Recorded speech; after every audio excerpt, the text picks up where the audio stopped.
ಧರ್ಮಸ್ಥಳ ಗ್ರಾಮದ ನಿಗೂಢ ಹತ್ಯೆಗಳ ಆರೋಪ ಕೇಸ್ ನಿರಂತರವಾಗಿ ಹೇಳಿಕೆ ದಾಖಲಿಸಿದ್ದಾನೆ ದೂರುದಾರ. ಶಾಲಾ ಬಾಲಕಿಯ ಶವ ಹೂತಿದ್ದ ಕಥೆ ಕೇಳಿ ಎಸ್ಐಟಿ ಅಧಿಕಾರಿಗಳೇ ಒಂದು ಕ್ಷಣ ದಂಗಾಗ್ಬಿಟ್ರು. 2010ರಲ್ಲಿ ಶಾಲಾ ಬಾಲಕಿ ಶವ ಹೂತಿದ್ದ ಬಗ್ಗೆ ಮಾಹಿತಿ ಕೊಟ್ಟಿದ್ದಾನೆ. ಧರ್ಮಸ್ಥಳ ಗ್ರಾಮದಲ್ಲಿ ನಾನು ಶವ ಹೂತೆ ಪ್ಲೇಸ್ ಕೂಡ ಹೇಳಿದ್ದಾನೆ. ಕಲ್ಲೇರಿ ಪೆಟ್ರೋಲ್ ಬಂಕ್ ಸಮೀಪ ಆ ಬಾಲಕಿಯ ಶವ ನೋಡಿದೆ, ಹಿಂಗೆ ನನಗೊಬ್ಬರು ಕಳಿಸಿದ್ರು, ಒಂದು ಡೆಡ್ ಬಾಡಿ ಇದೆ, ಹೂತ್ ಹಾಕ್ ಬಾ. ಕರುಳು ಹಿಂಡುವ ಸ್ಥಿತಿಯಲ್ಲಿ ಆ ಬಾಲಕಿ ಹೆಣ ಇತ್ತು. ಅವಳ ಮೇಲೆ ಲೈಂಗಿಕ ಆಕ್ರಮಣದ ಸ್ಪಷ್ಟ ಗುರುತುಗಳಿತ್ತು. ಯಾರೋ ರೇಪ್ ಮಾಡ್ದಂಗೆ ಕಾಣಿಸ್ತಾ ಇತ್ತು. ಬ್ಲಡ್ ಇತ್ತು. ನಾನು ಶಾಲಾ ಬ್ಯಾಗ್ ಸಮೇತ ಸಮೀಪದ ಕಾಡಿನಲ್ಲಿ ಹೂತಿದ್ದೆ. ಭಾಳ ಕಾನ್ಫಿಡೆಂಟಾಗಿ ಹೇಳಿದ್ದಾನೆ ಅವನು. SITಯ ವಿಚಾರಣೆಯಲ್ಲಿ ಈ ಸ್ಫೋಟಕ ಹೇಳಿಕೆಯನ್ನು ದೂರುದಾರ ಕೊಟ್ಟಿದ್ದಾನೆ. ಈಗ ಹೇಳಿಕೆ ಆಧಾರದಲ್ಲಿ ದೂರುದಾರನಿಗೆ SITಯವರು ಪ್ರಶ್ನೆಗಳ ಸುರಿಮಳೆಗೆದ್ದಿದ್ದಾರೆ. ಹಾಗಾದರೆ ನಿನಗೆ ಆ ಶಾಲಾ ಬಾಲಕಿಯ ಪರಿಚಯ ಇತ್ತಾ? ಆಕೆನೆಲ್ಲಾದರೂ ನೀನು ನೋಡಿದೆಯಾ ಶಾಲೆಗೆ ಹೋಗೋದು? ಅವ್ರ ಕುಟುಂಬಸ್ಥರ ಬಗ್ಗೆ ಏನಾದರೂ ಮಾಹಿತಿ ಇದೆಯಾ? ಮುಖ ಪರಿಚಯ ಇದೆಯಾ?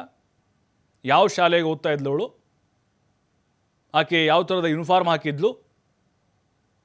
ಆ ಬಾಲಕಿಯ ಶವ ಹೂತು ಹಾಕೋಕ್ಕೆ ಹೇಳಿದಂಥವ್ರು ಯಾರು? ನೀನು ಯಾಕೆ ಹಾಗೆ ಅದೇ ಆವಾಗ ಪೊಲೀಸ್ಗೆ ಕಂಪ್ಲೇಂಟ್ ಕೊಡಲಿಲ್ಲ?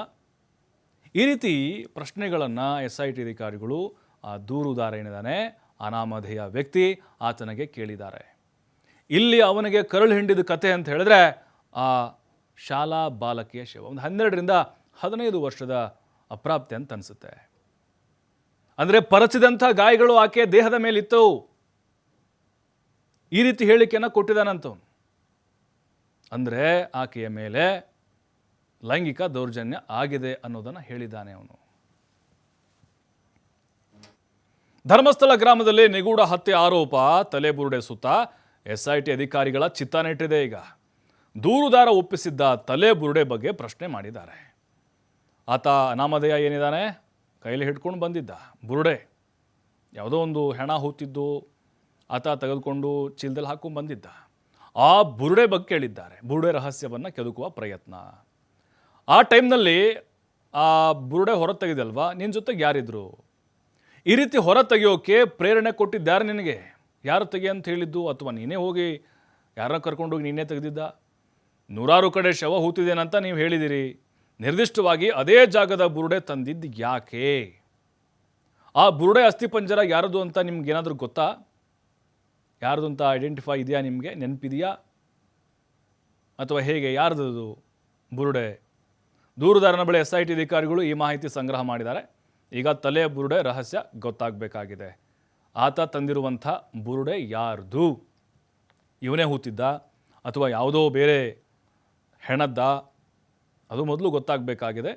ಇನ್ನು ಮುಂದಿನ ಕಾನೂನಾತ್ಮಕವಾಗಿ ಏನೆಲ್ಲ ಪ್ರೊಸೀಜರ್ಗಳನ್ನ ಮಾಡಬೇಕು SIT ಅಧಿಕಾರಿಗಳು ಮಾಡ್ತಾರೆ.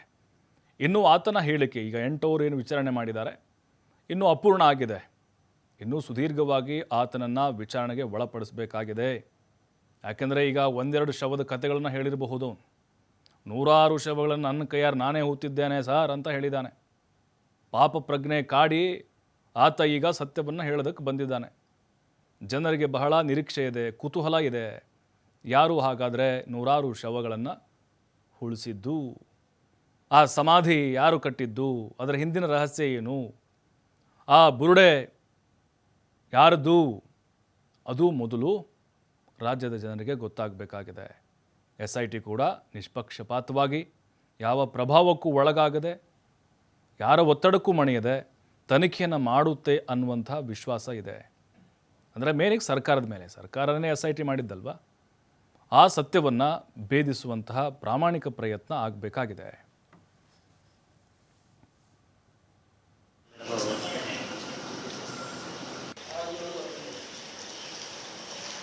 ಆಚೆ